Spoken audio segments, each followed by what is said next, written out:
السلام علیکم جی and welcome back to سیاست اور پاکستان. میں ہوں لائیو اسلام آباد سے فیصل رحمان. ناظرین, گفتگو ہو رہی ہے آج ہماری زید حامد کے ساتھ اسرائیلی اگریشن, بلکہ میں تو کہوں گا کہ ایک جینوسائیڈ اور میسیکر ہے اور ایک ہیومن کرائسس وہاں پہ پیدا ہو چکی ہیں.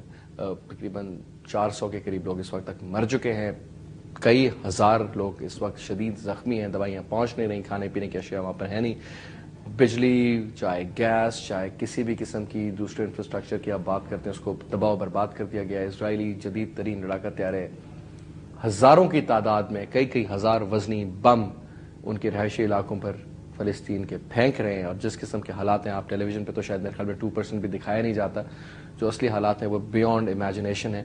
اور اس کے بعد یہ کہا جا رہا ہے کہ جناب اسرائیلی گراؤنڈ ٹروپس اس کے بعد جس طریقے سے ٹینکس اور اپنے جدید گراؤنڈ ٹروپس کے ساتھ انٹر ہوں گے اور غازہ پر قبضہ کر لیں گے.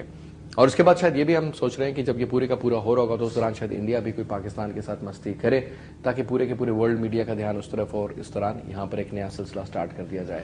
اور ہم یہ بھی بات کر رہے تھے تھوڑی دیر پہلے, جن ناظرین ہمیں ابھی جوائن کیا ہے, کہ اسرائیل کا گریٹر پلان آف ایکشن کیا ہے. کچھ ہی دن پہلے اسرائیل کے چیف آف آرمی اسٹاف نے بھی دورہ کیا کشمیر کا, اور انٹرسٹنگلی کس لیے تک نہیں بنتی, وہی بات ہے کہ پاکستان کا کوئی سفیر انٹارکٹیکا جا کر کے بیٹھ جائے, ناٹ ریلائزنگ کہ اس کا وہاں پہ کام کیا ہے. لیکن اس پوری کہانی کے پیچھے ہے کیا؟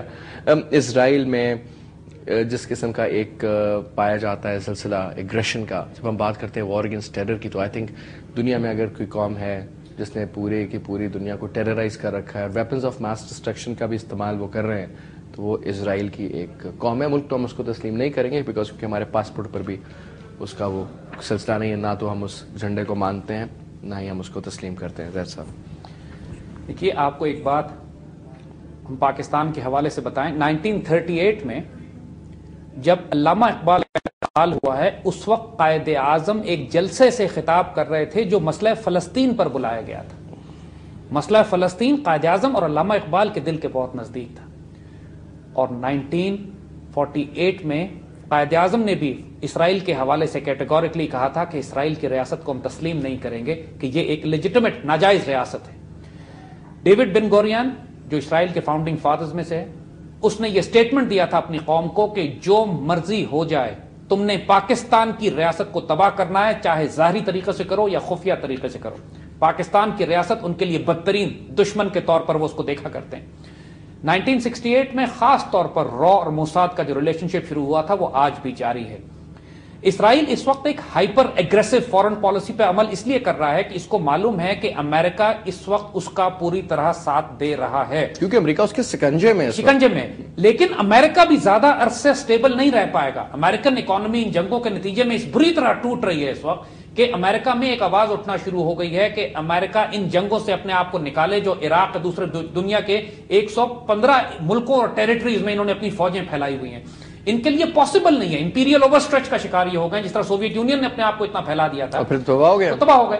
امریکہ کے ساتھ یہی ہونے والا ہے. ایک ڈیزاسٹر ان کی اکانومی میں مبتلا ہو چکا ہے جو ہمیں روز نظر آ رہا ہے, اور آنے والا سال 2009 ان کو بیڑا غرق کر دے گا اندر سے. لٹرلی امریکہ کی اندر سے آنتوں میں کینسر لگ چکا ہے, اکنامک کینسر ان کو اس طرح کھا چکا ہے, اب یہ دھاڑ سے گریں گے. عراق سے واپس آنے والی فوجوں کو یہ امریکہ میں تربیت دے رہے ہیں کہ امریکہ کی سڑکوں پہ اگر سول ڈسوبیڈینس ہو جائیں, کھانے پینے کے, فوڈ رائٹس, تنخواہوں کے رائٹس, کرنسی ڈی ویلیو ہو, تو لوگوں کو کیسے قابو کرنا ہے. یہ عراق کے ویٹرن بریگیڈز کو تربیت دی جا رہی ہے امریکہ میں مارشل لا لگانے کی. یعنی آپ کو یہ باتیں مین اسٹریم میڈیا کبھی نہیں بتائے گا. ان ریالٹی امریکہ میں آنے والے سال 2 سال میں وہ حالات ایسے دیکھ رہے ہیں. اس صورتحال میں اسرائیل کو پتا ہے کہ زیادہ وقت اس کے پاس نہیں ہے. اگر اس نے کم از کم اس خطے پر پورا قبضہ کرنا ہے, اس کو اب روتھلیس طاقت کا استعمال کرنا ہے. پوری دنیا میں حکومت یہودیوں, اسرائیلیوں اور ان کے بینکرز کی ہے. اب دنیا کو واضح ہو جانا چاہیے, کسی قسم کے انسان کو غلط فہمی میں نہیں رہنا چاہیے کہ کوئی ڈیموکریسی, یونائٹڈ نیشن یا آزاد دنیا نام کی کوئی چیز بستی ہے. کوئی آزاد دنیا نہیں ہے, کوئی ڈیموکریسی نہیں ہے, کوئی یونائٹڈ نیشن نہیں ہے.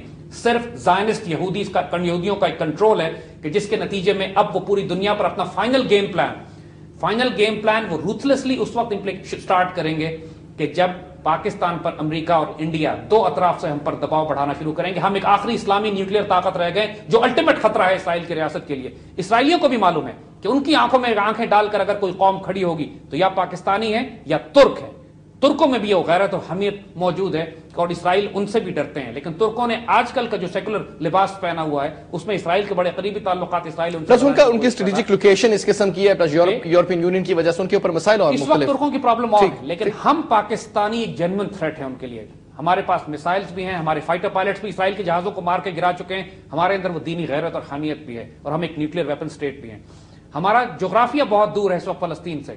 ہم بغیر اس بات کے تعاون کے کہ ہم کو سعودی عرب، جارڈن یا شام یا مصر ہمیں اجازت دے، پاکستان کے لیے ممکن نہیں ہے کہ ہم براہ راست اسرائیل کے پاس جا کے فلسطینیوں کو کوئی مدد آفر کر سکیں، لیکن ہمارے میزائل پہنچ سکتے ہیں.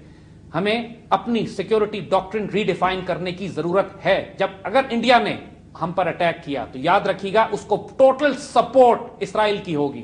یہ ایکٹ آف وار ہوگا اسرائیل کی طرف سے پاکستان کے خلاف. ہمیں اسرائیل کو ٹارگٹ کرنا ہے، ہمارے پاس کوئی چوائس نہیں ہے، کیونکہ اسرائیل جب تھریٹن ہوگا اس وقت خاصے بڑے بڑے دہشت گردوں کے دماغ درست ہونا شروع ہو جائیں گے.